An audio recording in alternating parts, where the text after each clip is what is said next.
Cancora, and I welcome on Taoiseach's visits to Belfast in August and September.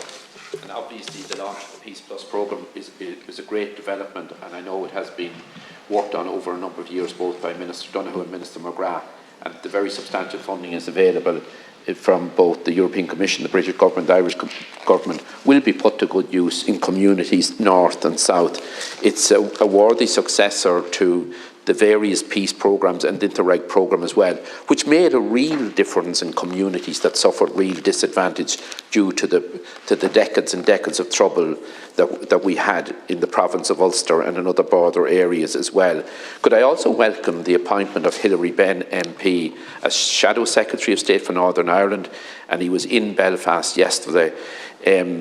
Hilary Benn, in his capacity as chair of the British House of Commons Brexit Committee from 2016 to 2019, had regular engagement with us at committee level in this House, and he understands very well Ireland, Northern Ireland, North-South relations, and the need for improved British-Irish relations as well. So I wish him well in his work in the future.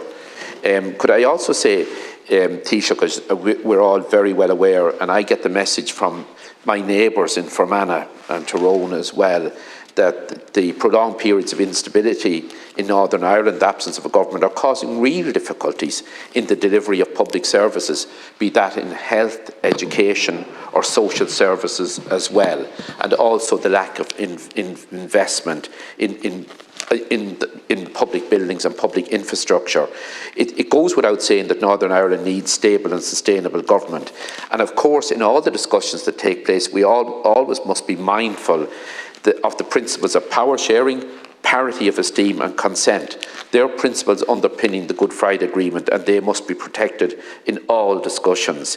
We've been told for some time, and the Taoiseach referred to it again in his relation to his talks in August and September, about early autumn and the institutions being reconstituted.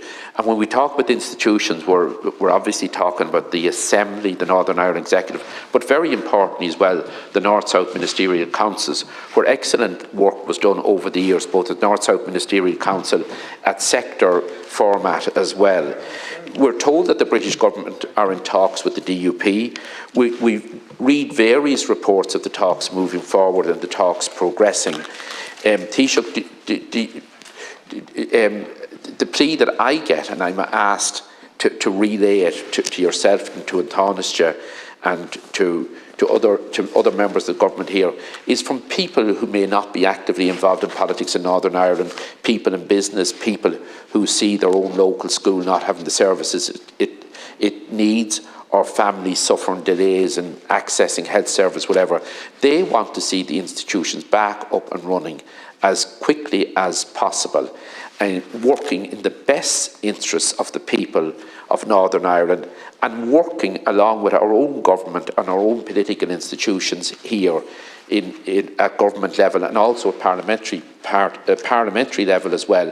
One of the institutions that was established subsequent to the Good Friday Agreement with the North-South Inter-Parliamentary Assembly, which you co-chaired, Cancora.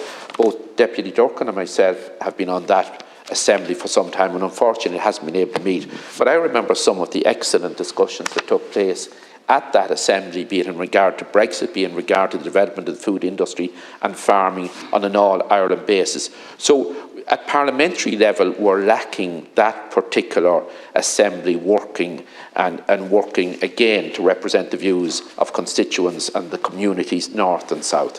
Thank you, Cancora. I just want to thank the deputies for their questions. In relation to Peace Plus, I think it's a really good programme. If you calculate how much money is being made available, over €1 billion, it's more than the previous Interreg and Peace programmes combined, so that's very positive, and it does benefit 12 counties, not just the 6 counties of Northern Ireland, but also the 6 border counties, including Sligo. So one of a programme of real benefit. So probably not sure it's 12, but it's more than 9 anyway. I just want to acknowledge that it is an EU programme, but also that most of the funding comes from the UK government. It's a 3-to-1 split, as was the case with previous programmes, and the Department of Public Expenditure, NDP Delivery and Reform will be the lead department for us.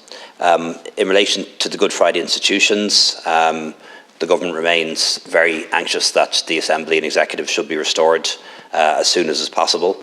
And as was noted by Deputy Smith, because the Assembly and Executive aren't working, the North-South Ministerial Council isn't meeting, neither at plenary level nor at interministerial level.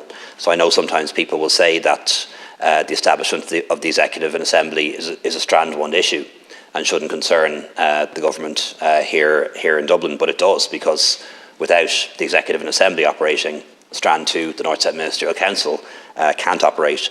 And I know when it was working, generally it worked well and allowed for practical cooperation and allowed for relationships to develop, which is very important in terms of building reconciliation. So even though it was a lot of time out of the diary to be going up and down to Armagh for meetings, it was worth it, and I do regret the fact that it's not up and running. And the same applies to the Parliamentary Assembly.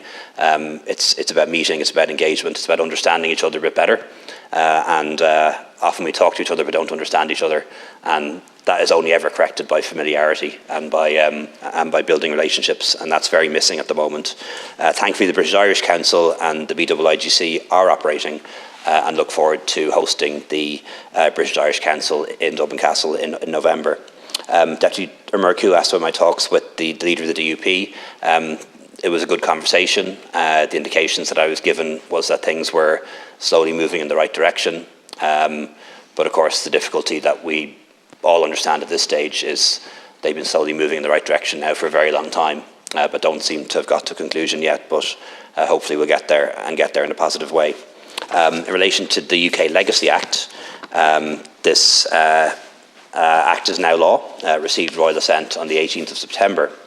Many groups representing victims, as well as many members of this House, have called for an interstate case to be initiated before the ECHR in relation to the Act.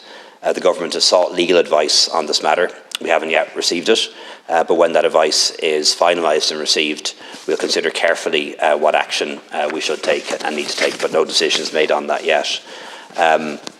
Finally, Deputy Murku mentioned the possibility of a citizens' assembly on unification. I'm not really sure that's the right model. The nature of a citizens' assembly is that it's a randomly selected 100 people and random and representative, and that would mean a citizens' assembly in which only 1 in 7 of the people in that assembly would be British. And let's not forget that there are 1 million people in our island who identify as British. They identify as British because they are British. And I'm just not sure it would be the right start to say to that really important group of people in our island that they'd only have representation of 1 in 7. Not sure it'd be possible to find people to participate. And, you know, I think we really need to say to the minority in our island that we want you and we respect you, and there's a special place for you were unification ever to occur. And I think that could be the wrong start, quite frankly. A better model might be something like the Northern Ireland Forum, established by Dr. Gareth Fitzgerald as Taoiseach. But I think all that's premature, quite frankly. The priority now has to be doing all we can, making that best and last effort to get the Assembly and Executive restored, to bed down those institutions. And I'd be concerned that establishing a Citizens' Assembly and talk of a border poll and all those things distract from what has to be the #1 effort, which is to get the Good Friday Agreement institutions up and running, if at all possible.